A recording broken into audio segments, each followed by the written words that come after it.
My husband's suitcase saved my life. Have you ever laid beside someone at night and wondered if that same person was secretly planning your funeral? That thought didn't leave me as I lay next to Michael, my husband of 12 years.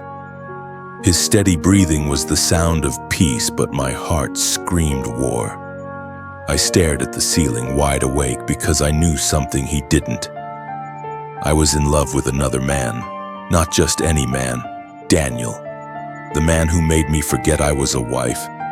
The man who made me abandon my children's happiness for the sound of his voice. The man who promised me heaven but was slowly dragging me into hell. What no one tells you is that betrayal doesn't start loud. It starts soft. It starts with a look, a word, a secret smile. By the time you realize you've fallen, you're too deep to climb down without bleeding. But here's the part that makes my story different. Daniel wasn't just a mistake. He was a danger. He wanted more than my love, more than my body. He wanted my entire life. And the night I discovered the truth, the night he came for me, ready to take everything. The only thing that stood between my death and my survival was the old brown suitcase lying in my husband's wardrobe. A suitcase that carried a secret no woman should ever discover. Anyways, my name is Lillian, a chef, a mom, a wife, and a victim of circumstances based in East London, United Kingdom. We lived in Holloway Estate, a middle-class neighborhood in London, the street that ate women alive. It's known for polished lawns and broken women. It was the kind of place where the houses looked perfect from the outside but hid secrets darker than the night. Women here smiled at garden parties, wore designer coats to Sunday service, and posted holiday pictures on Instagram. But behind closed doors, many were living as shadows of themselves, ignored wives, used mistresses, or bitter divorcees. It was the kind of place that taught women silence. Your husband could cheat and you'd still serve him breakfast. You could be dying in your marriage and your neighbors would only whisper behind lace curtains.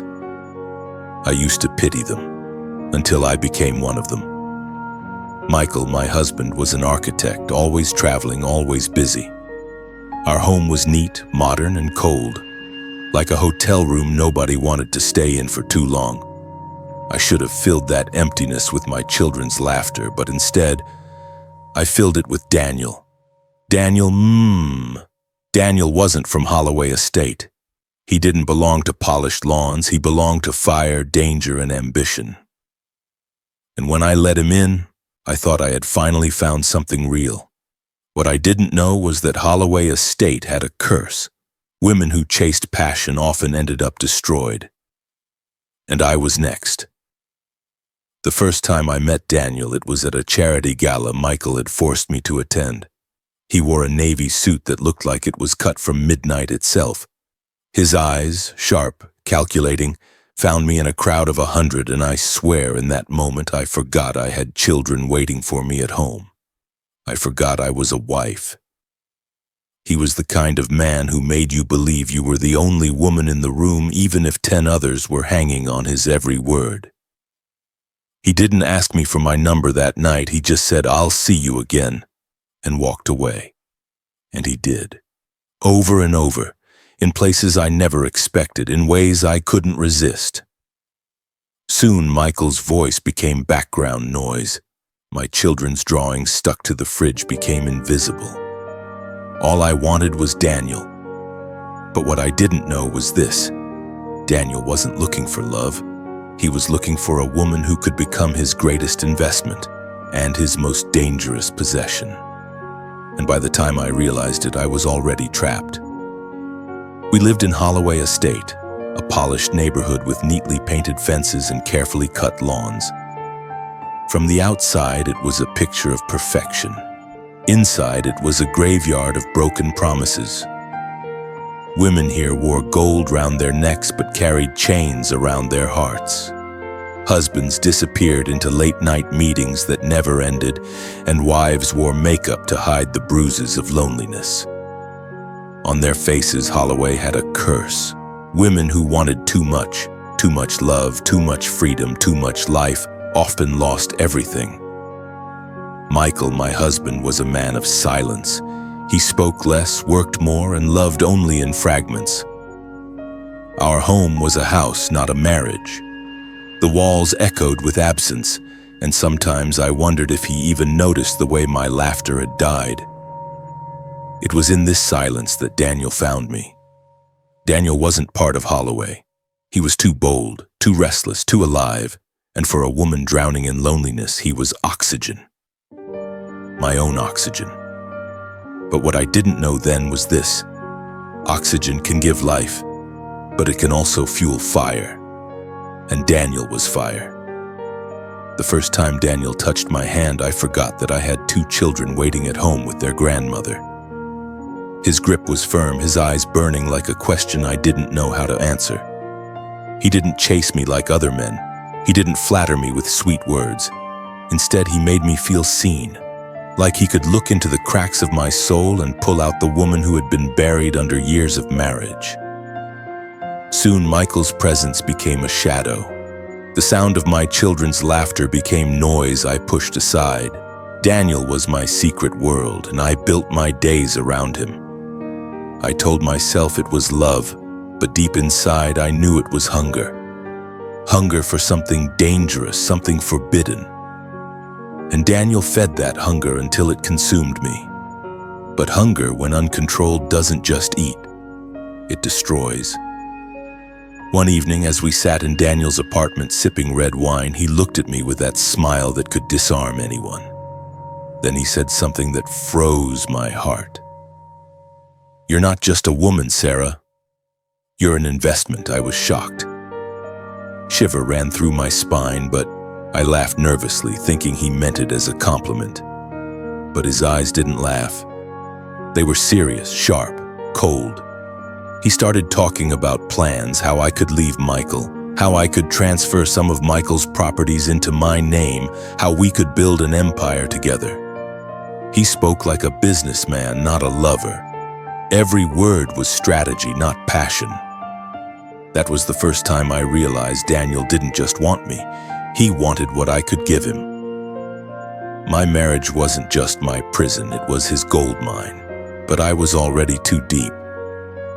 I convinced myself it was still love. I ignored the warning bells screaming in my chest every now and then. Because when you've already burned your bridges, you can't turn back without facing the fire. It was my mother who first noticed. She called one night after I forgot my daughter's birthday. Her voice trembled through the phone. "Sarah, you're slipping away from your children. Who is this man you've been seeing?" It happened on a Wednesday night, the kind of night when the world feels quiet and you think nothing bad can happen. We were in Daniel's apartment, the curtains drawn, the room heavy with the smell of his cologne and cigarette smoke. We were arguing, again, this time about money. He wanted me to convince Michael to sell one of his old properties and move the papers through me. I said no. I told him I couldn't. My voice shook, my hands trembled, but I stood my ground. That was when his face changed. The charm drained out, replaced by something darker, sharper. His jaw clenched, his eyes narrowed, and before I could step back, his hand cut across my face like lightning. The sound of it echoed in the room. My cheek burned, my ears rang, my heart broke. For a moment, I couldn't breathe. I just stood there, staring at him, hoping, praying that he would say sorry, that he would hold me, explain, beg, anything. But he didn't. He didn't even flinch. He just lit a cigarette, leaned back, and exhaled smoke into the air as if nothing had happened. Then he said in a low, cold voice that froze my blood, "Denied everything." I shouted, I lied, I swore I was fine. But mothers know. Her silence on the other end was heavier than her words. "Sarah," she finally whispered, "the devil doesn't always come with horns. Sometimes he comes wearing the face of love." I should have listened. That was my warning. But I ignored it. I chose Daniel over my children, over my husband, over myself. What I didn't know was that my mother's words weren't just advice, they were prophecy. And very soon I would learn the price of ignoring them. Michael had begun to notice the distance. He wasn't the type to ask questions, but silence sometimes screams louder than words. He would come home from his trips, look at me with tired eyes, and for a moment I would see the man I once married. But guilt builds walls. Even when he reached out to touch me, I recoiled. My body was his wife's, but my heart was Daniel's. One night he asked quietly, "Sarah, are you still here with me? Do you still love me? Because I don't feel you anymore." I lied. I nodded, but deep inside I knew I was already gone. Michael was becoming a stranger in my bed, and I was becoming a stranger to myself. Yet I didn't know that soon Michael's silence would hold secrets of its own, secrets buried in that old suitcase by the wardrobe. Daniel wasn't just a lover anymore. He had become a master. He wanted to know where I was, who I spoke to, how much money Michael gave me, and even how I spent it. At first I thought it was love, that his jealousy meant passion. But love doesn't choke you. Love doesn't watch you like prey. The more I gave him, the more he demanded. He wanted me to sell one of Michael's old properties and move in with him. "You don't need them, Sarah," he said, his voice low and commanding. "Your children will understand. Michael doesn't deserve you, I do."